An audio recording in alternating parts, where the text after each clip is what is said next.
Good afternoon, everyone. Welcome to Duke's Roots to Results webinar. We appreciate you taking the time out of your busy schedule to join us today. I head up marketing at Duke's, and today I'm honored to introduce our speaker, Matt Grandinetti. Matt is the Vice President of Sales at Duke's and has over 17 years of extensive experience in sewer rehabilitation. His expertise has made him a very valuable contributing member and speaker at numerous local and state water environmental associations. Matt's experience and insights focuses on the inspection, analysis, and preventative maintenance strategies, which are crucial for extending the useful lives of wastewater collection systems. Matt's is going to discuss the keys to implementing an effective root control program. You'll discover how to protect your sewer pipes from the #1 cause of sanitary sewer overflows, roots and grease. We encourage you to submit your questions using the Zoom Q&A feature throughout the session. We'll address these questions at the end of the presentation and providing you an opportunity to gain better insights and clarification on the topics we discussed. Thank you once again for joining us today. Please join me in welcoming Matt Grandinetti. All right. Thanks, Mark. I really appreciate the introduction. Why do roots thrive in your sewer? Well, we used to have a really interesting graphic here. We've replaced it with a few that showed what we call the drip line of a tree.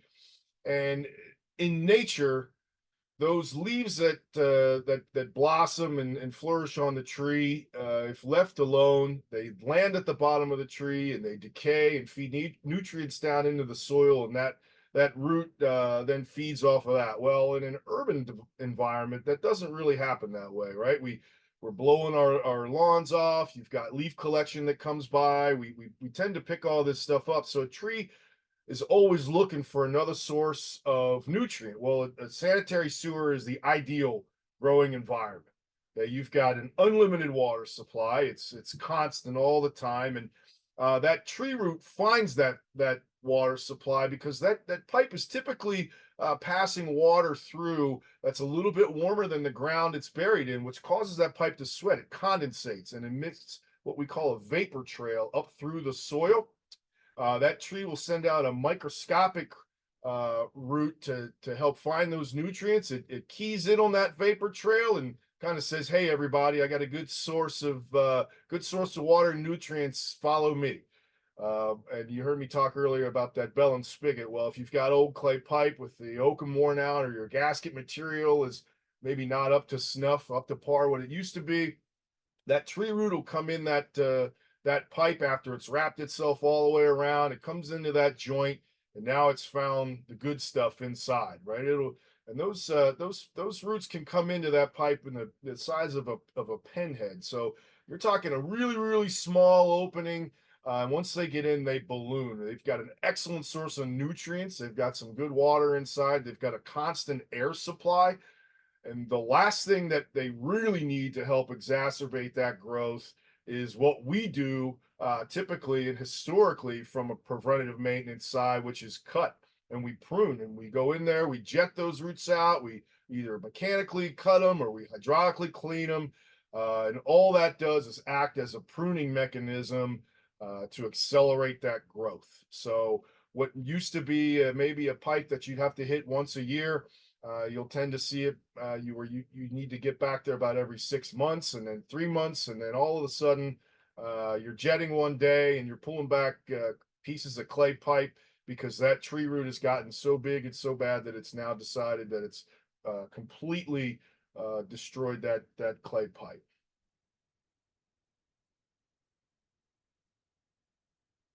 All right. I think we got this now, guys. I apologize about all that. So what makes a modern chemical root control method more effective? Wait a minute, we skipped one here. A root control program is a predetermined plan that is implemented by a collection system owner designed to aid in the abatement of nuisance tree roots growing in a sanitary sewer. Well, what is an effective program? Well, effective programs are designed around a preventative schedule to prevent stoppages and kind of increase the life cycle of that pipe. One of our main focuses in the sewer industry is to keep that pipe functioning and flowing in the ground for as long as possible, given its particular life cycle. And the chemical method really aids in doing that until you can actually get in there, and when it's reached its life cycle, you can rehabilitate or replace. That chemical method helps keep that pipe functioning the way it was designed. You've got kind of two methodologies for root control. One is the mechanical method, the other being the chemical method. Uh, I will say you do need both, right? You need both. If you've got a fire, if you got an active stoppage happening, you got to get in there. You got to cut those roots out. But once that is done, it should go on some sort of preventative schedule, and preferably a chemical schedule from there on out, and add that to your list, and implement that program. Right. We'll talk about kind of what that program looks like, what it's going to do for you, what it means for that asset, and also for your crew, and also eventually for the business of sewers. Before we get there, though, let's talk a little bit about what makes a good chemical root control method, right? And first being quality ingredients. And when you're thinking about chemical herbicide treatment, you want to make sure you got a good quality, non-systemic herbicide that's not going to cause any issue down at the wastewater treatment plant. We're treating sanitary sewer. It does have an end user. Those processes are biological to help treat all of that sewer water. So you want to make sure your herbicide does not affect that treatment process, and also does not affect above ground vegetation when applied underground, right? So if we're killing tree roots, we want to make sure that that tree root does not suck that herbicide up and get involved in the nutritional system of the tree and end up causing damage to above ground foliage. We want to make sure that it's only killing what it touches. It's a contact herbicide and is a non-biocide, so not going to affect anything downstream at the wastewater treatment plant.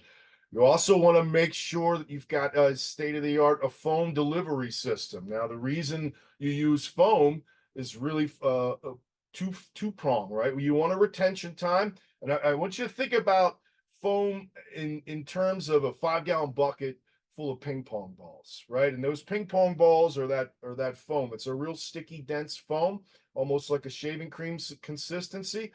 And in between all those ping pong balls and that little pyramid space is your herbicide. And that foam is going to hold that herbicide in place. And you need a long retention time to hold that herbicide in place to kill those roots off. The other thing it's going to do is it's going to have a degreaser in it, a quality degreaser, because like I said earlier, those tree roots that are growing in that pipe often have grease buildup on them. So you want to be able to melt that grease off and then get to the actual tree root with the herbicide for more efficacy. Okay. The other thing we use that foam technology for is so we don't have to bypass, right? You typically have the roots come in through the crown of the pipe, through the top. They don't really grow in through the bottom below the high flow line. They're non-aquatic. Roots really can't survive underwater, but you will see them come in through the top. And that's why we need that thick foam to hold that herbicide on the top of the pipe so that it can get to those roots. The other thing we really, the kind of one of the key factors is qualified applicators with experience.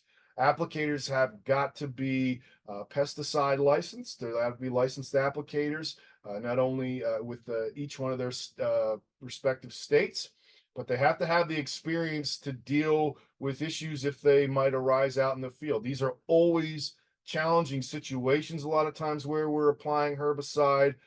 You could be applying it in a wooded area next to a creek. It could be that you've got houses very close to the main, and the last thing you want to do is not be caught not paying attention, pumping foam, and it exits the manhole or ends up in someone's basement. You can't have that. So you want to make sure your applicators are qualified and experienced to make sure that those problems don't arise. And if one does, they know how to handle it in the field immediately, and it can be handled with caution.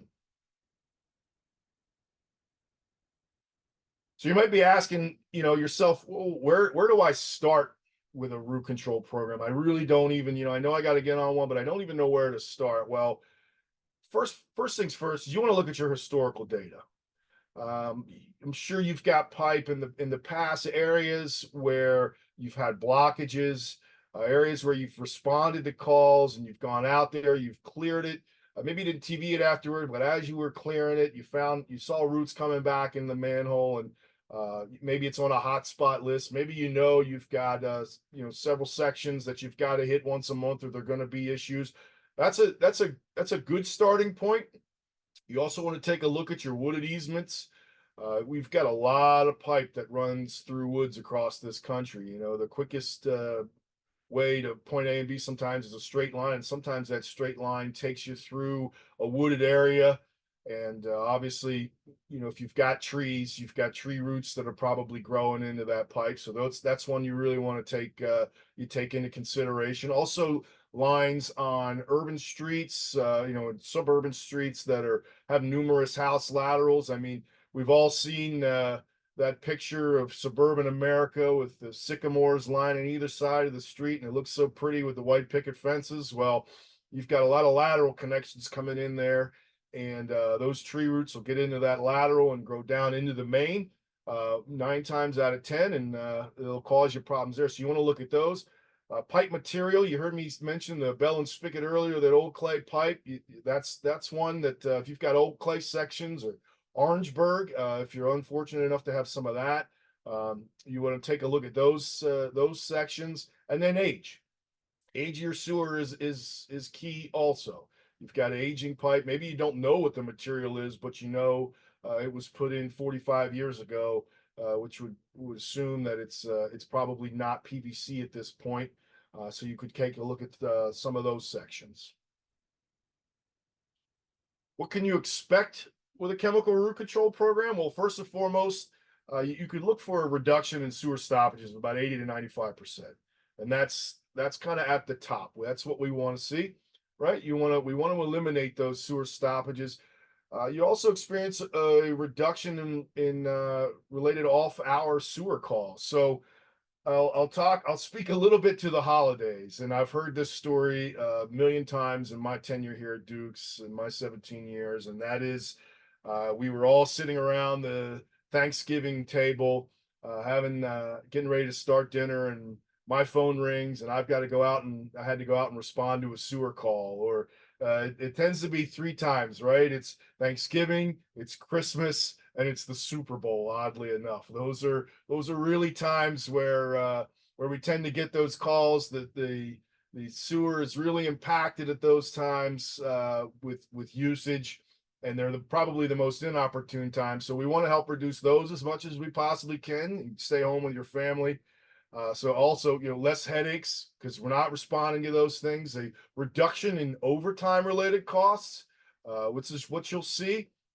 And then I want to kind of this last note. I want to speak to a municipality down in Georgia that once they implemented a chemical root control program, there were some kind of immeasurables that they noticed right away, and that was to improve morale.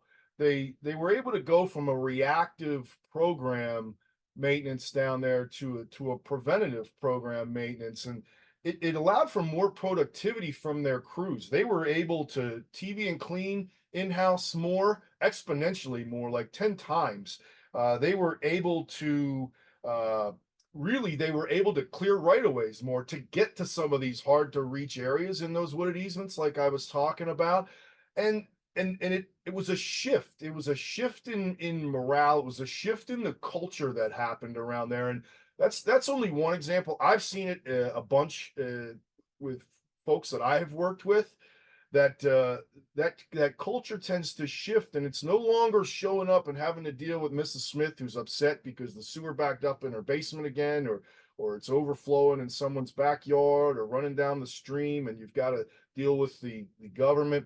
Now it's, hey, when I get to work, I know what's ahead of me. I know that what I'm doing is eliminating these problems before they happen. And I'm actually out there investigating things that I probably never would have even gotten to had we not started a chemical root control program. And I think that's a really key factor. It's hard to measure, but very, very important up there on the scale.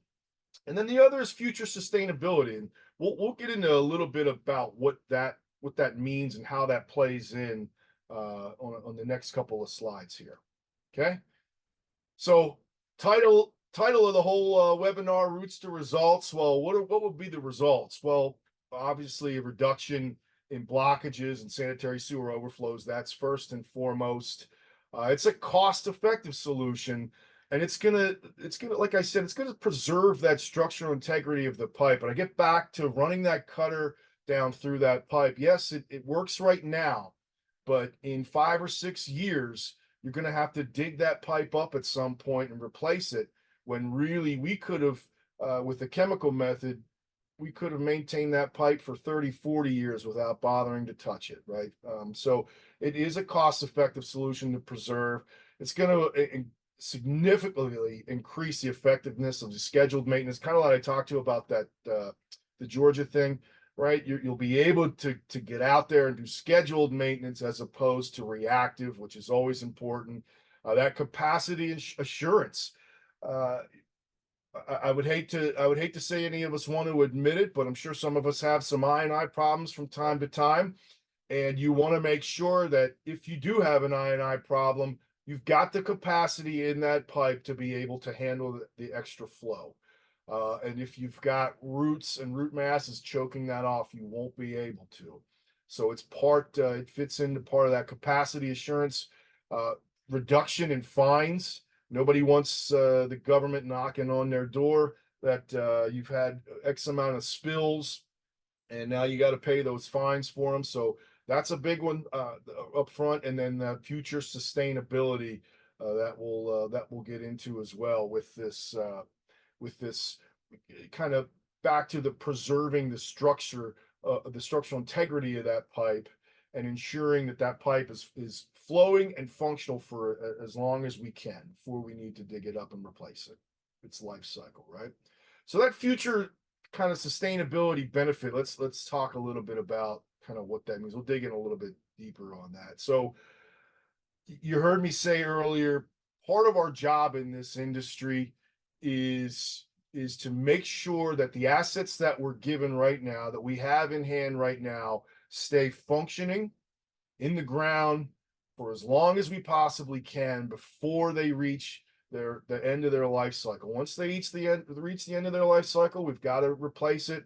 But how do we ensure that we get that entire life cycle out of that pipe? Well, that kind of speaks to our environmental stewardship, right? The other part about it is that sewers represent one of the largest investments for municipalities. You've got multiple hundreds of thousands of feet of pipe in the ground, right? Many miles of pipe in the ground. And that pipe is a revenue generator if looked at the correct way. I know a lot of times the sewer system is kind of looked at as a liability when in fact it could become an asset. And it can become an asset probably quicker than you think, right? With implementation of a chemical root control program, you could take that liability to an asset fairly quickly. You're with revenue production as opposed to just it becoming a cost, right? That sewer fee that you're charging, if that sewer fee that you're charging is always going to putting out fires and it's always going to reactive maintenance, then yeah, it is a liability. But if you could take some of that, turn it into a cost that's associated with preventative maintenance and at a fraction of what you're paying now for that cost, now all of a sudden that sewer system is a revenue generator. What it's going to do is open up bond capacity. It's also going to open up capacity for build out in your municipality, allowing you more connections, which we know equals more revenue for your town, right?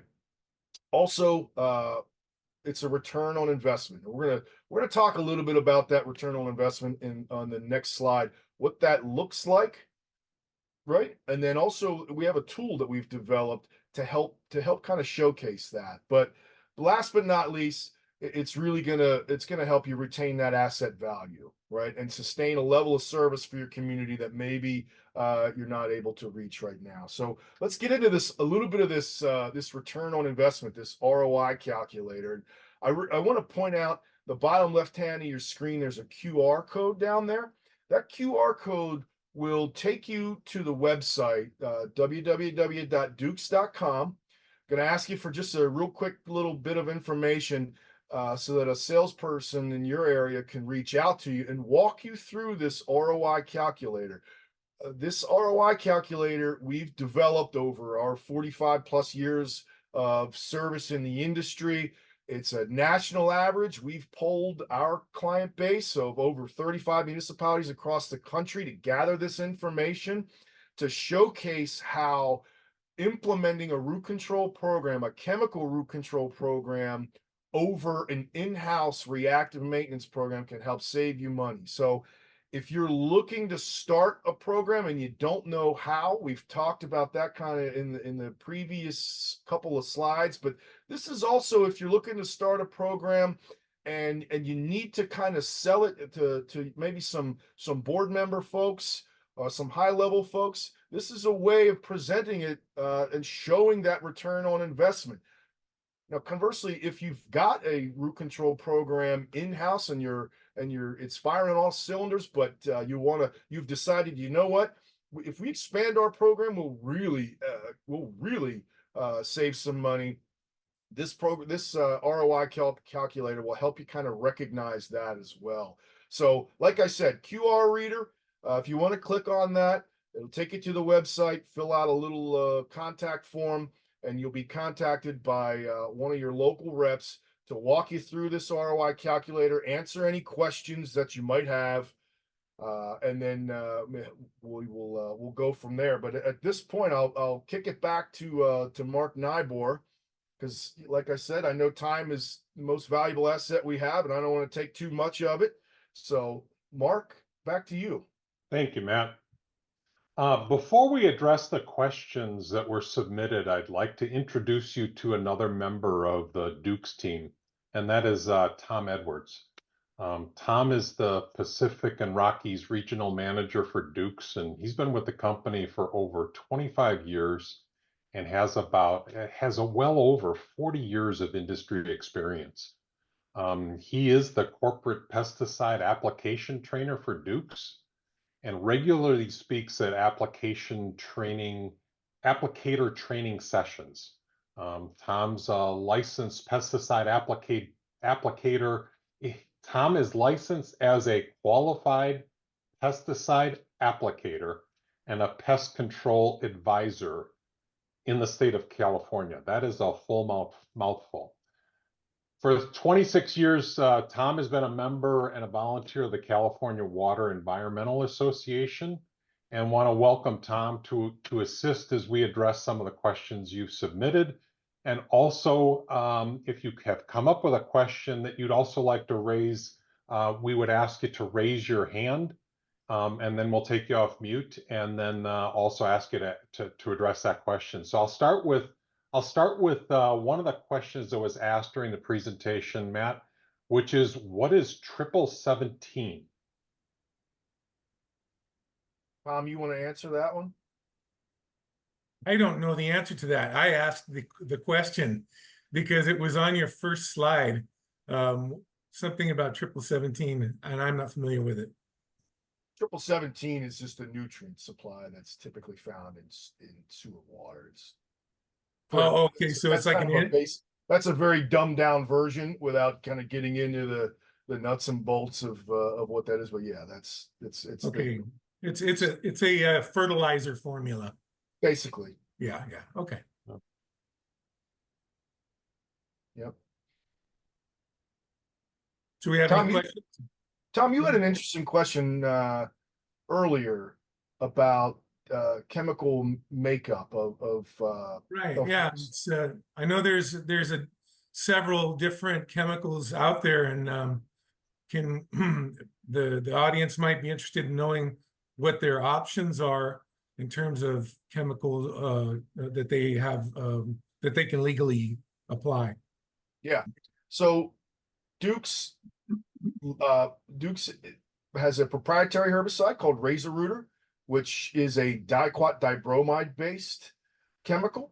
There are other ones. Root X being a diclobinol, which is self applied for the most part. I know there are some contractors out there doing that as well, but from a Duke's perspective, we have found that diquat dibromide in our Razor Rooter is by far the most effective. Matt and Tom, I've got a question. What is the annual yearly cost of chemical root control compared to the annual cost of mechanical root control? Can you drive some compare and contrast relative to those costs? Yep, that's a really good question too. So currently, the annual cost of chemical root control is about 65 cents a foot, if you annualize it out. So what we do here at Duke's is we offer a 3-year warranty once you're on a root control program. Okay. That means every 3 years we treat that asset from manhole to manhole. Okay. So amortizing that cost out over 3 years equals about 65 cents a foot versus a kind of $1.50 or so per year as an in-house cost for mechanical method. Now, when I talk mechanical method, there's all kinds of things that are factored into that, right?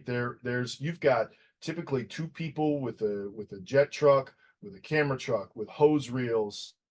There's all kinds of things, and eventually you're going to dig and replace that pipe up. So a lot of those costs are baked into that. But if you really take a look at it, that's why I flip back to this ROI calculator page. If you watch the years go by, you will notice that the cost of root control is far less than the cost of in-house mechanical maintenance on a pipe. And that is because eventually you're going to dig that pipe up, which means you're digging up the street, someone's yard, all of those types of things.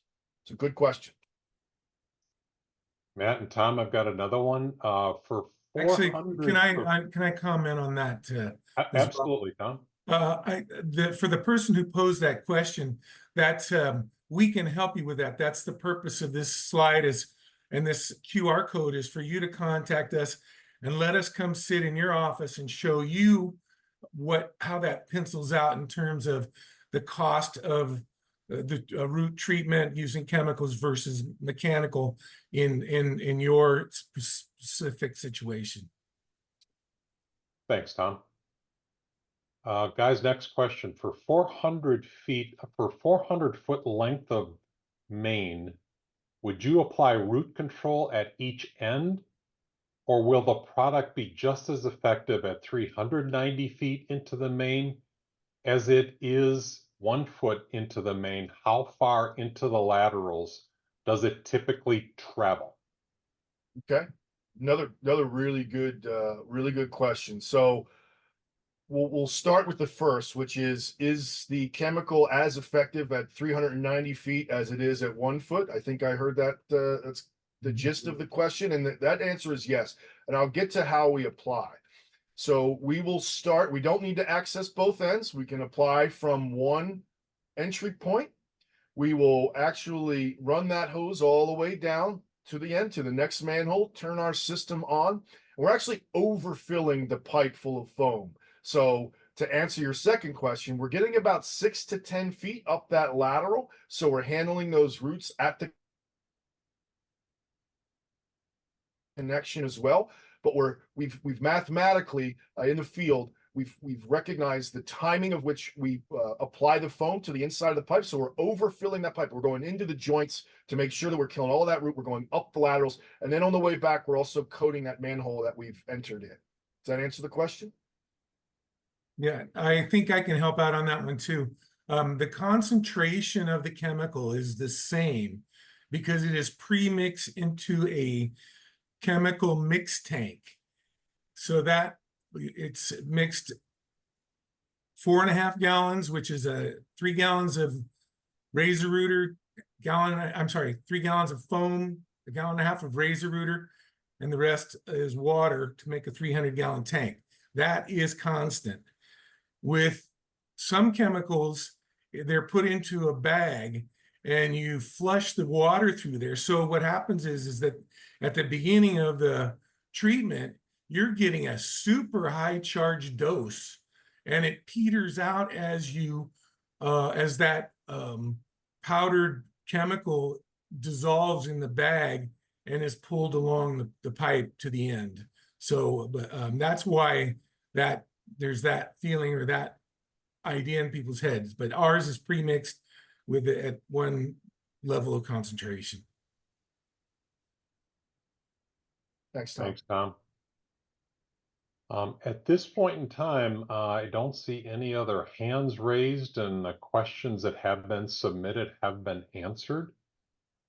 So I'd like to wrap Yeah. this up. I'd like to ask act act as if I'm an attendee, because I've done many of these before, and there's many questions that all come that are the same theme. And so I think one of the things that people have asked more than any is, are these chemicals safe for the treatment plant? I know we talked about that a little bit, but how can we be sure? And is there any communication between the agency in the treatment plant, or Duke's in the treatment plant, or whoever's doing the application? And so, Matt, you want to talk about that a little bit? Yeah, we're actually required by federal law to notify any downstream users. So the wastewater treatment plant, we keep extensive logs, we keep extensive records of notification anytime we apply herbicide into a sanitary sewer system, as everybody should. But yes, to answer your point, your first part about the treatment plant process, diquat is a non-biocide. Razor rooted 2 is a non-biocide, so it will not harm the biology at the wastewater treatment plant. Awesome. Another common question that people ask me is, they'll say, my tree is my city is Tree City, USA, and our city fathers would kill us if we had a tree die off. How can you make me feel confident that that you're not going to kill trees, and how can I be sure when I hire you? Yep. Well, that speaks to that maybe slide 6 or so, 5 or 6, which is what makes up a good herbicide method, a good chemical method. That herbicide diquat is also non-systemic. Meaning it only kills what it touches, and I'll kind of speak to that a little bit. And I've always used this analogy in my years of experience here, which is if you remember back to your college days, your high school days, maybe even your childhood days, where you're eating your bowl of cereal and you had a napkin or a paper towel laying next to you at the table, and that corner of that paper towel kind of falls into your cereal bowl and sucks up the milk a little bit. Well, that's essentially the same thing that happens with herbicide application. That herbicide moves from cell to cell to cell until it's so diluted it won't go any further. So it's non-systemic. It is a contact herbicide, causes hyperactive growth. That cell grows so fast the walls explode, it loses all of its structural rigidity. So that's really key, because yes, we are treating most of the time in areas that are environmentally sensitive, or areas that are historically sensitive. You've got, like I said earlier, you got these old sycamores lining the street, or old oak trees. If we were killing trees, we'd have been out of business a long time ago, right? So we want to make sure that we're using quality herbicides that's not going to affect the above ground vegetation. Great. Another one that is commonly asked is, what happens to the roots after you treat them? Does it burn them and they disappear, or what's the status of them after treatment? That's another good question, Tom. So what happens once that herbicide is applied, that cell grows so fast, that cell wall starts to break down, right? And now you have a bacteria that's naturally in the sewer environment that has a food source, which is a dead tree root. Okay, so you'll go in there 3 months later, and you may see a root still hanging there, but I can assure you that the rigidity of that root has been all but disappeared, right? that bacteria breaks that root down to where you get a consistency of, I always equate it to overcooked spaghetti. Maybe that's because I'm Italian and that's what I know. But if you've ever left it in the pot for too long, it falls apart under its own weight, things like that. That's what you'll get. So you'll be driving your camera down and say, ah, told you, why would we do this? You bump up against it and all of a sudden you've got a root mass on your camera lens. You got to pull your camera out, you got to clean it off, and it kind of falls apart under its own weight.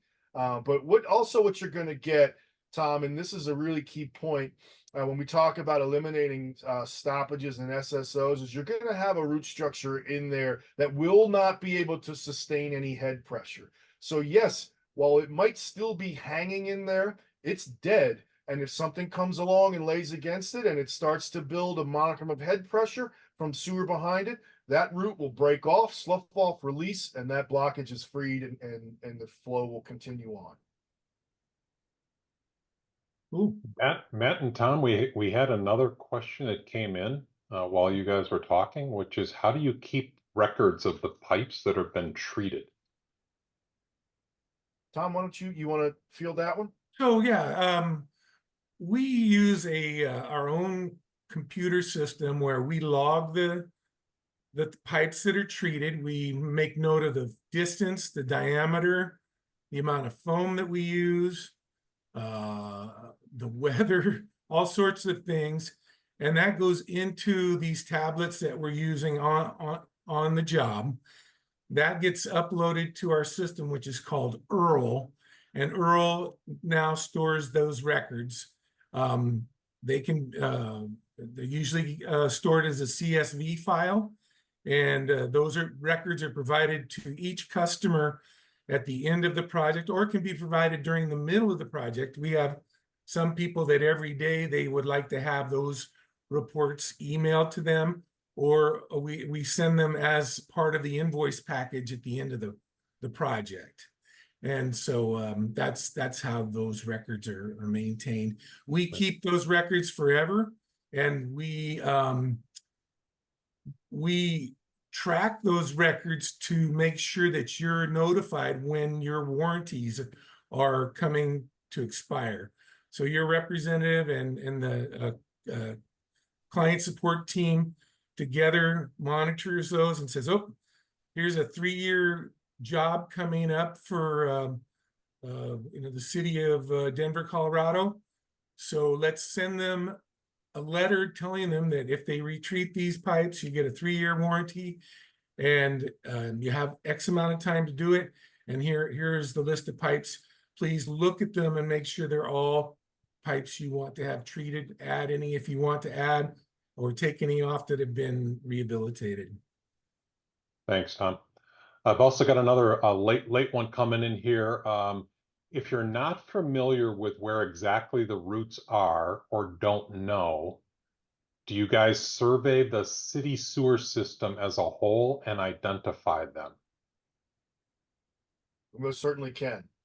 We've got a couple methods for that as well, from full-blown CCTV efforts with our assessment, and also through an acoustic assessment. If you're familiar with that, utilizing some tools there, we can check for O&M defects acoustically. But yes, we can take you from evaluation to assessment all the way through the root control cycle to back to evaluation again. And a lot of that stuff can be found on our website. So I would encourage everyone to click on that QR reader for more on that as well.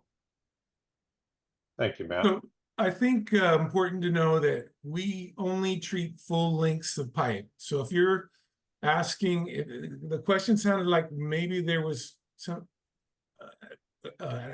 asking about within a segment of pipe, how do we know where the roots are? If that's the question, we don't. We treat the entire section of pipe so that we're sure to get every root, big and small, microscopic and macroscopic. And so there's no spot treatments. Yeah, we certainly don't want to get into to a venue where it's, well, the roots were at 50 feet, you guys treated 40 feet. You could see how that could get hairy. We don't have cameras on the root control trucks, so we just require manhole to manhole treatments when it comes to that. Okay, with that, Matt, Tom, I want to thank you for addressing the questions, and Matt's presentation, very informative. I do want to thank everyone for attending. We will be following up with each of the attendees with the material that was used in the presentation today, as well as a link to replay this if you want to share that with another associate, another individual that could benefit from the session. And then finally, I just want to wrap up as far as making sure you're familiar with Dukes. I mean, Dukes is a leading national provider of environmental services for maintaining the health of underground infrastructure. And for over 75 years, we've been trusted by over 2,000 customers to help provide continuity of service in a cost-effective and safe manner. The Dukes team of over 400 professionals apply innovative technology and experience to prolong the life of existing underground infrastructure, of which one of the key things we are known for is root control, but we do more than just root control, and would love to further those conversations with you. And once again, thank you for your time today and spending it with us. Have a great Thank rest you, of your day. everybody. Thank Thanks, you, everybody. everybody. Have a great day.